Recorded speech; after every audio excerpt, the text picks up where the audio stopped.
दोस्तों यही वो जगह है जहाँ पे गुलामों को खरीदा और बेचा जाता था। जी हाँ दोस्तों, यही वो दुकानें हैं जहाँ पे दुकानों को खरीदा और बेचा जाता था। और ये पूरा बाज़ार इसी मकसद के लिए बनाया गया था दोस्तों, जहाँ पे गुलामों की खरीद और बेचत की जाती थी।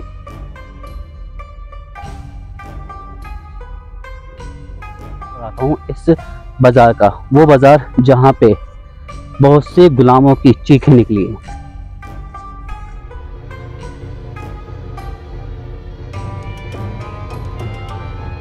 अस्सलाम वालेकुम दोस्तों, क्या हाल चाल है। मैं मोहम्मद इमरान, आपका होस्ट दोस्त, आपके अपने चैनल सबकी मंजिल। दोस्तों आज मैं आया हूँ हिंदुस्तान के पहले गुलामों के बाज़ार में। जी हाँ दोस्तों, वो गुलामों के बाज़ार जहाँ से पूरे हिंदुस्तान के या पूरी दुनिया भर के गुलामों को लाके खरीद बेचा जाता था।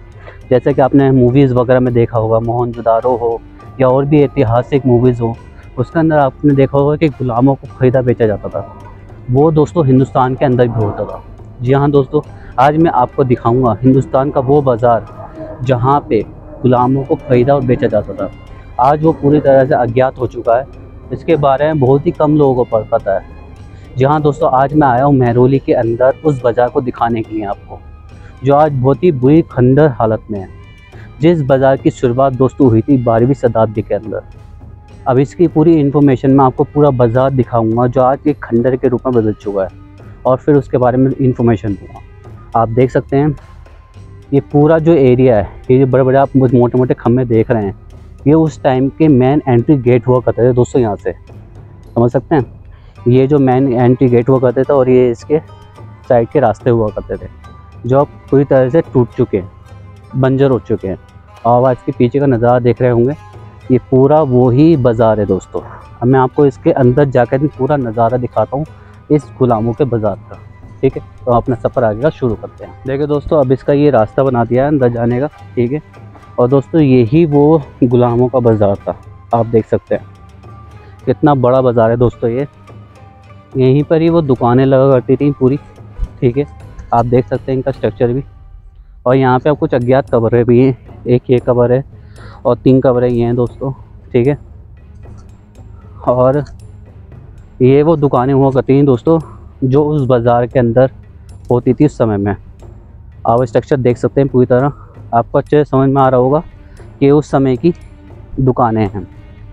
ये देखिए पूरी, ये इतने बड़े बड़े जो स्ट्रक्चर हैं ये उसी समय की दुकानें के हैं। आप ये देख सकते हैं पूरा नज़ारा। और ये उस समय का मेन एंट्री गेट हुआ करता था, यहाँ से लोग आते थे और ये बाज़ार में फैल जा करते थे पूरी तरीके से। और यहीं पर ही दोस्तों पूरी दुनिया भर के, यानी कि अफ्रीका से हो, बगदाद हो या और भी मुल्क हो, वहाँ से गुलामों को लाया जाता था और यहाँ पे खरीद बेच किया जाता था। भी बहुत पुराने मिस्र हो या और भी जगहों से। तो ये दोस्तों ये शुरुआत हुई थी 12वीं शताब्दी में, यानी कि इल्तुतमिश के समय में। ये इल्तुतमिश से पहले भी हुआ करता था, यानी कि मोहनजोदारो के टाइम से, ठीक है। लेकिन जो गुलाम वंश की मतलब आखिरी दौर था वो 12वीं शताब्दी का था। उसके बाद इस बाज़ार को ख़त्म कर दिया गया।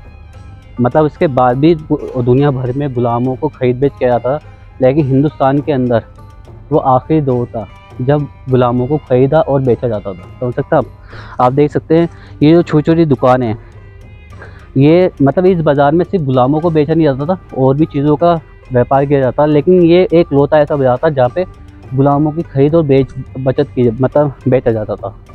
तो ये उस समय के नीचे जो छोटे दुकानदार हुआ करते थे। और जो ये पीछे जो बड़े बड़े हिस्से देख रहे हैं आप दोस्तों, ये उस समय के जो मतलब उस समय के जो बड़े बड़े मतलब क्या ताजिर, जो बहुत बड़े बड़े ताजिर हुआ करते थे, उनकी दुकान हुआ करती थी ऊपर के हिस्सों में। नीचे सारे छोटे छोटे ताजिरों की दुकान हुआ करती थी। आप ये देख सकते हैं पूरा नज़ारा, ये सारे दुकानों का ही नज़ारा है। ये देखिए जो अब पूरी तरह से खंडर हो चुकी हैं। ये सारी दुकानें हुआ करती थी उस समय की दोस्तों, ठीक है। और ये दोस्तों इसको ख़त्म किसने किया था? आपने एक बादशाह का नाम सुना होगा, इल्तुतमिश, समझ सकते हैं, जिनकी बेटी थी रज़िया सुल्तान, समझ सकते हैं। तो उन्हीं के ही नस्ल में से एक गुलाम वंश का एक गुलाम आदमी बादशाह बना था, जिसका नाम था दोस्तों बलबन। मतलब वही एक आखिरी ऐसा गुलाम था जो यहाँ पे ख़रीदा और बेचा गया था। जिसे बगदाद से यहाँ पे लाया गया था, समझ सकते हैं आप। और उसी के बाद गुलामों की खरीद बेच बंद कर दी गई, समझ सकते हैं। तो ये पूरा वो बाज़ार है दोस्तों, आप देख सकते हैं कितना बड़ा बाज़ार है दोस्तों। ये वो दुकान है जहाँ पे गुलामों को बेचा जाता था। और जो बादशाह बलबन थे, यानी कि वही बलबन जिसकी बहुत सी खौफनाक कहानियाँ हैं, उन बलबन को भी इसी बाज़ार के अंदर ख़रीदा गया था, यानी कि बगदाद से ख़रीद कर इसी बाज़ार के अंदर लाया गया था बेचने के लिए। लेकिन इल्तुतमिश को उन बलबन की कुछ बातें अच्छी लगी, जिसके कारण यहाँ पे उनकी मतलब उन्हें बेचा नहीं गया और उन्हें अपने महल के अंदर ले गया। ये उन्हीं दुकानों में से एक दुकान है जहाँ पे गुलामों को बेचा जाता था। अब मैं आपको इसका और आगे का नज़ारा कराता हूँ इस बाज़ार का, वो बाज़ार जहाँ पे बहुत से गुलामों की चीखें निकली हैं और जो इन्फॉर्मेशन बताई है।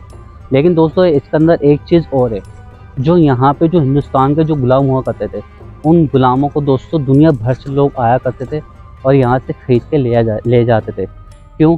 क्योंकि जो गुलाम हुआ करते थे दोस्तों, मतलब हिंदुस्तान के हाथों में एक अलग ही हुनर हुआ करता था दोस्तों, जो किसी भी चीज़ को निखार दे, समझ सकते हैं।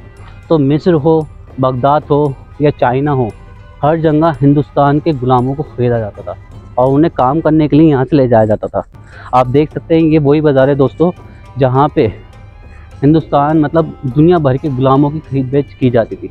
और दोस्तों आपने बलबन के मकबरे के बारे में सुना होगा, जो मैं जैसे कि मैंने आपको बताया कि आखिरी गुलाम जो यहाँ पे था और वो एक बादशाह बना था, जिसे इल्तुतमिश बगदाद से खरीद कर हिंदुस्तान लाए थे। और हिंदुस्तान में आने के बाद बलबन की किस्मत बदली और वो दिल्ली का बादशाह बना। उसी के बाद गुलामों को यहाँ खरीदना और बेचना बंद करवा दिया गया, समझ सकते हैं। तो ये उसी समय का बाज़ार है दोस्तों। और आज भी बलबन की कब्र इसी बाज़ार के जस्ट बराबर में बनाई गई, इसी मारे, ताकि दुनिया को ये पता चले कि ये वही बाज़ार है जहाँ पे बलबन को ख़रीदा मतलब लाया गया था खरीद कर और उसे आगे बेचा जा रहा था। लेकिन बेचने से पहले ही उसकी कई चीज़ें बादशाह को यानी कि इल्तुतमिश को पसंद आई, जिसकी वजह से वो इल्तुतमिश के मतलब महल के अंदर काम करने लगा, मतलब यहाँ से हिंदुस्तान से उसे निकाला नहीं गया। तो वो उसी का सबूत है कि बलबन का मकबरा आज इस बाज़ार के जस्ट बराबर में बना हुआ है। और ये बहुत ही बड़ा बाज़ार हुआ करता है दोस्तों, जो पूरी तरह तबाह हो चुका है। आशा करता हूँ आपको ये गुलामों का बाज़ार पसंद आया होगा और इसकी हिस्ट्री आपको समझ में और अच्छी लगी होगी।